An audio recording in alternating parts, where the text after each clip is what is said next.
This theory video looks at the music theory foundation skills. In this introductory video, we are going to cover the following foundation skills to get you ready to unpack and understand written music theory. The notes in Western music theory, movement between the notes, tones and semitones, and notes on the stave, treble and bass clef.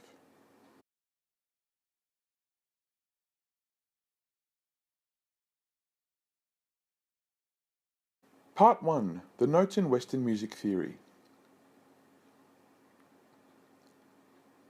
There are 12 notes in Western music theory system, but to understand how they work together, we need to go back to the start.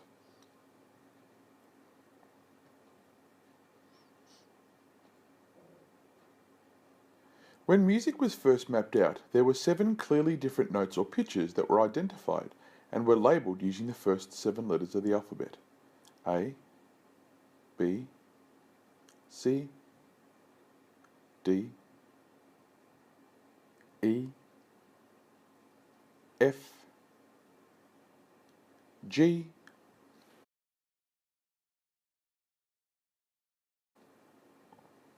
When they got to the 8th note, they realised it sounded the same as the first note, only it was higher in pitch. So instead of labelling it a new letter, they decided to label it the same as the first note, but to call it an octave, which is identified as being the same as the starting note but only higher, 8 notes higher to be exact.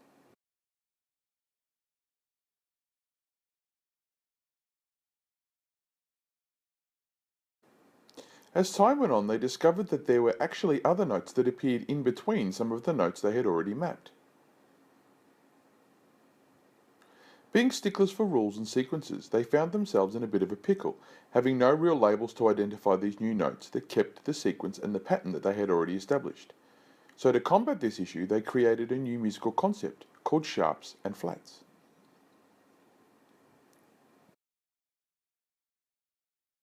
The term sharp was said to make a note higher in pitch, but not to the extent that it would change all the way to the next note in the sequence. So A, and the next note in the sequence is B, but there is a note in between the two. They don't want to go all the way up to B, they just want to go up to that note in the middle. So they called it an A sharp. It was also decided that a note that was sharp would be identified using the symbol, a little noughts and crosses or a hashtag symbol. The term sharp effectively mapped the movement from one note up to another, but not all the way to the next note. But it posed another question: how can we map notes moving down? So from B to A, we don't want to go all the way, we want to go down to the note in between. So they created a B flat. It was therefore decided that the movement down from a note to this new in-between note would be called a flat, identified by the little B symbol.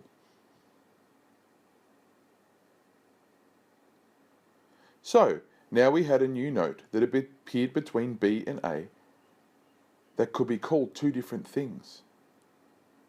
So there's our A and there's our B. The new note in between has two names. If we go up from an A, we call it A sharp. If we go down from a B, we call it B flat. And the concept of the enharmonic note was born, one note that can be identified by two different names.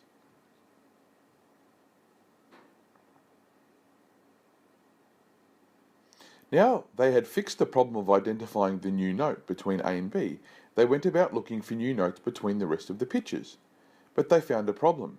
There were two pairs of notes that didn't have these new enharmonic notes in between them.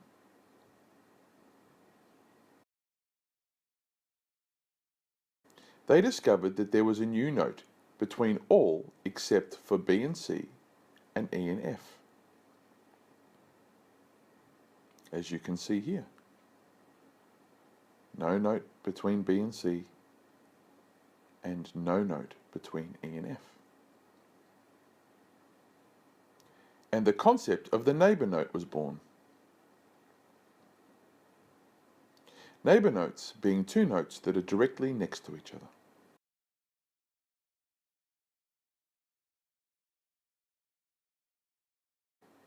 So now they had effectively mapped all the notes within the octave. As you can see here. And all these notes grouped in sequence together like this was called the chromatic scale. Now they had an effective and accurate way of notating the notes or pitches that were in the melodies they were composing. Part 2. Mapping the movement between the notes. Now they had the notes to map their melodic compositions, they decided to create terms that mapped the movement, specifically the distance the melodies would move. The terms they created were tones and semitones. A tone was the movement of two steps away from a single note. If we start on A, we go to the next note, which is A sharp or B flat. Then we go to the next note again, which is B. 2 steps away from A was a tone.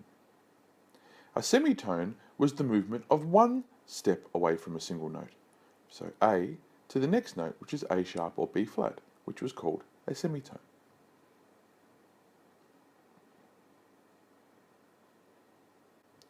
And this process could be used to map the movement from any note in the sequence to another. So if I start on B and I move up a semitone, I go to C. If I start on C sharp or D flat and I move up a tone, I go through D to D sharp or E flat. That is a tone. If I start on F and I go up a tone, I go 1 step to F sharp or G flat and another step to G. That is a tone. And if I start on G and I move a semitone, I go up to G sharp or A flat. As you can see, a tone is the same as 2 semitones. I find a more effective way of mapping the 12 semitones in Western music is using a tool I call the chromatic clock, and it looks like this.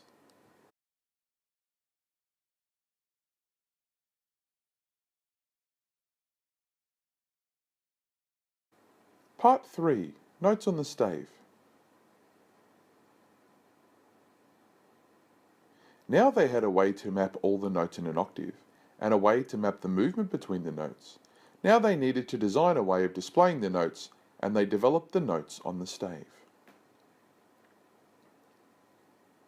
Originally, they started with a central line, and they would draw notes on it, and above it, or below it, to show whether the note was higher or lower. But it posed a problem. How could they effectively show how high or low a note pitch was in a melody to a musician? So, they eventually came up with an 11-line system.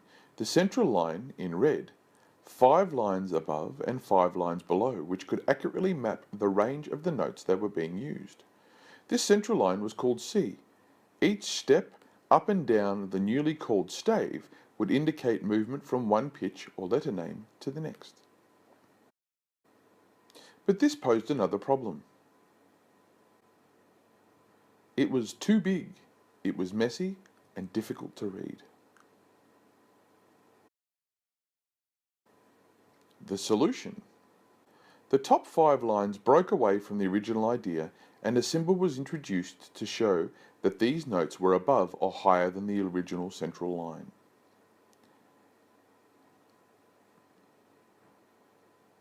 The treble clef was born.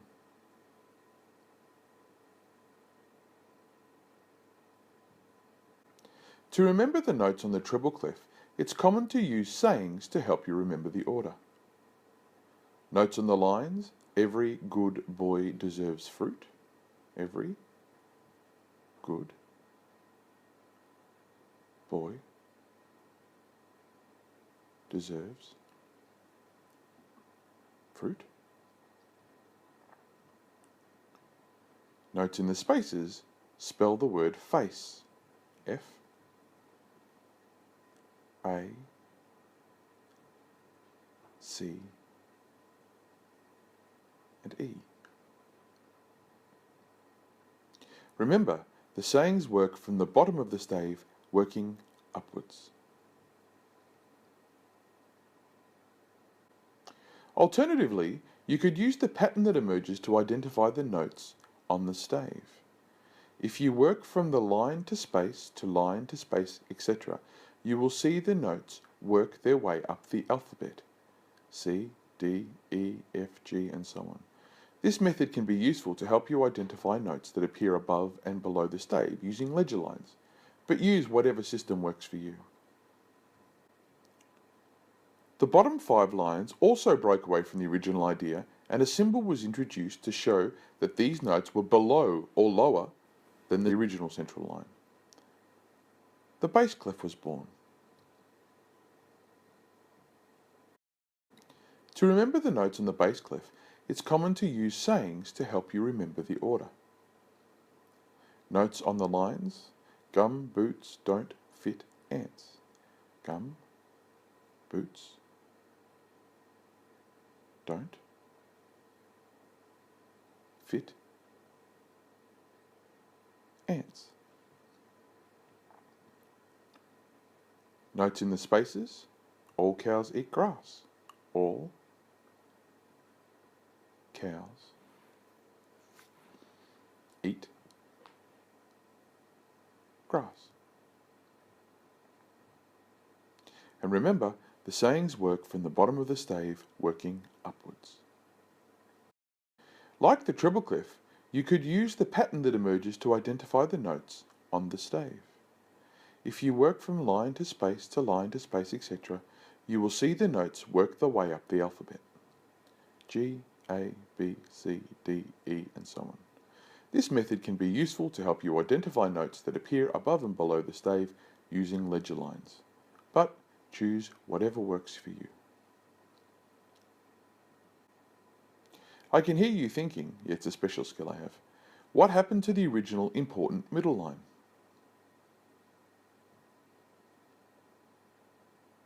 This middle line is what we know as middle C, and it is what joins the two clefs together. So you can see here, the bass clef and the treble clef have both of those C's. They are the same note, and it's what joins the two clefs together and gives us our original 11-line idea.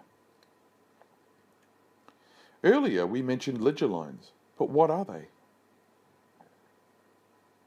Ledger lines are small stave lines which appear for notes that are above and below the stave to help you pitch how high or low a note goes easily and without needing to pass into the other clef. Ledger lines only present themselves for notes that they apply to. Use the pattern method to work out what notes they are displaying. It seems to be the easiest way. So there you go. Now you understand the 12 notes in Western music theory, the concept of sharps and flats, movement in music using tones and semitones, notes on the stave for bass and treble clefs, ledger lines. It's been quite a productive session. Well done. I hope that you found this video useful, and now you have the foundation skills that you can use to apply to other elements of music theory that we are going to cover in future videos. Thanks for watching.